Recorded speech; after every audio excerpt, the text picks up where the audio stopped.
At just age 24, I've earned over 500,000 credit card points across my 11 credit cards. We're gonna go over all the credit limits in this video, and you're gonna see if I would have got the card again if I had the choice. Starting off with the worst credit card I ever got. The State Farm Rewards card?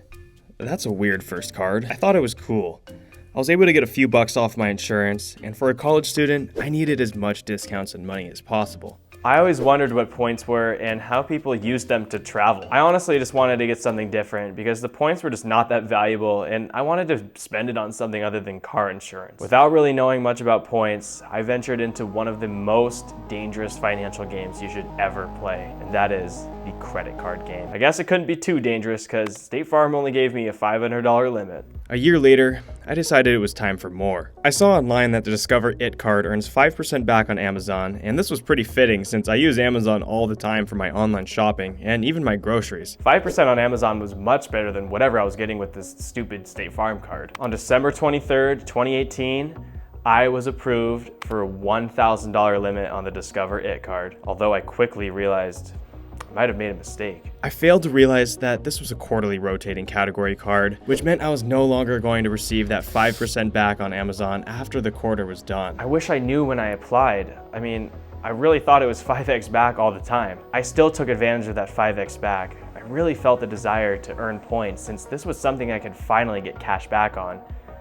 And so I did something really bad. I went on Amazon and tried to get as much cash back as I could. I bought a new mattress, new bed frame, and I actually racked up $1,000 on my $1,000 limit credit card. I had no idea what credit utilization was, and my credit score dropped. I ended up receiving $250 extra cash back from the cashback match feature that year. I was pumped. It wasn't until about 6 months later when I felt this urge to get a new card again. I wanted better earning rates, a better bonus, and even maybe a metal credit card.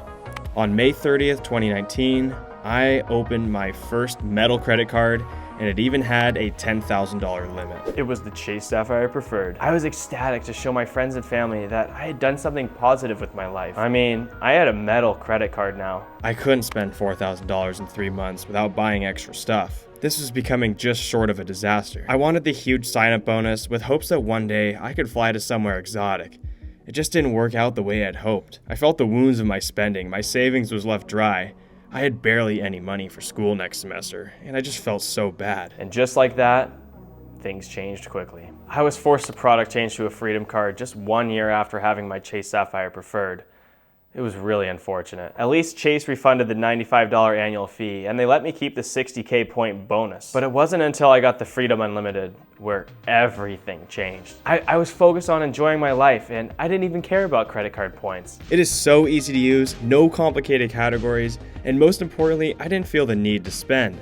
It was just so nice to let it all go and finally have the ability to start over. I even inherited my $10,000 limit from my Chase Sapphire Preferred. I used this card throughout my early 20s, and it was fantastic.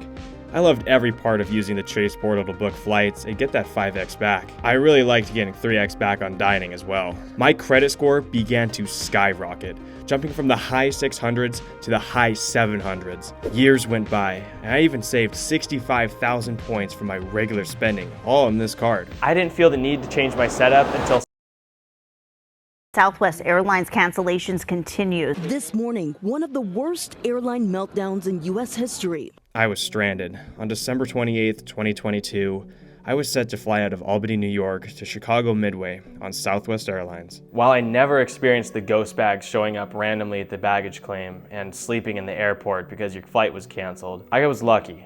And I still remember this day. I remember refreshing the page, looking at all the Southwest flights being canceled, and just thinking to myself, how insane is this? I realized later that the computer infrastructure and software systems used for managing and crewing flights caused my flight to be canceled. I still need to find a way home. I have work and stuff to do. I was forced to pay hundreds of dollars to get home, and it wasn't even a direct flight. I realized the Chase Freedom Unlimited had no flight cancellation or flight delay insurance. The card I had once loved had now become the weakest link in my setup. So on December 28th, 2022, I applied for the Capital One Venture X. But before I got the Capital One Venture X, let's rewind back to 2022 When I was starting my pressure washing side hustle business, I was taking a gamble on myself. I went down to my local credit union and applied for a 1.5% cashback card that gave me a $15,600 limit. Since I had pretty good credit, I also got the 0% 16-month APY intro offer, which was a big part of my pressure washing business. I was able to purchase a 4,400 PSI 4-gallon per minute pressure washer, which is like pretty good stuff if you're talking pressure washers. I knew spending $2,000 on a pressure washer would be a pretty big gamble, and I was a little nervous since I had like $1,000. Since I had the 0% intro APR offer, I could just pay for the credit card over time, and all I had to do was make the minimum payment. I ended up making about $6,000 in profit for the summer of 2020, and I was able to bounce back for school again in 2021. Let's go.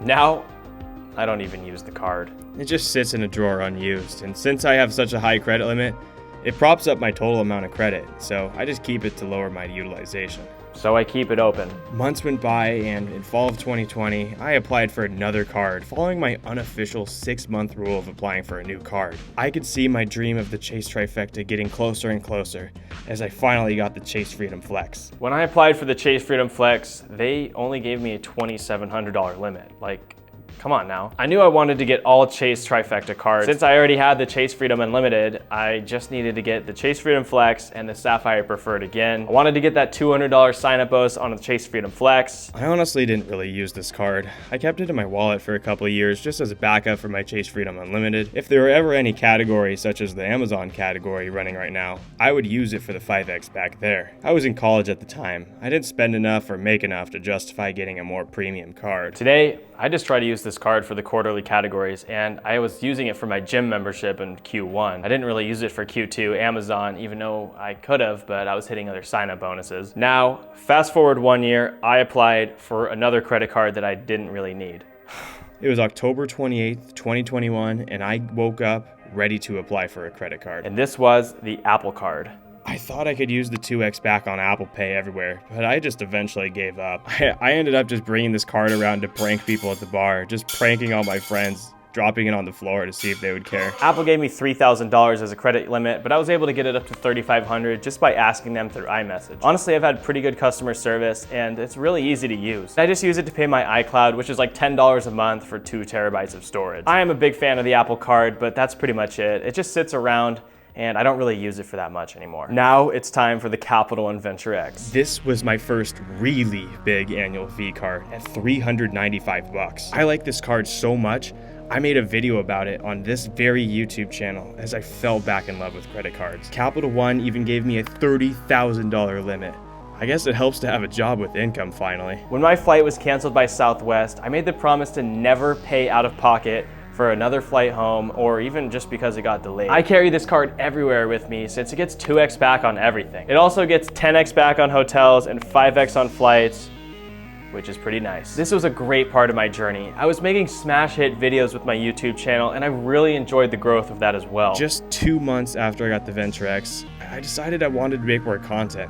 I felt like I needed something to get that extra spark in my YouTube channel. So I applied for the Built MasterCard. It was late January where I started to see all the videos hyping up the Built MasterCard. I mean, this is a one-of-a-kind card. 1x back is unheard of.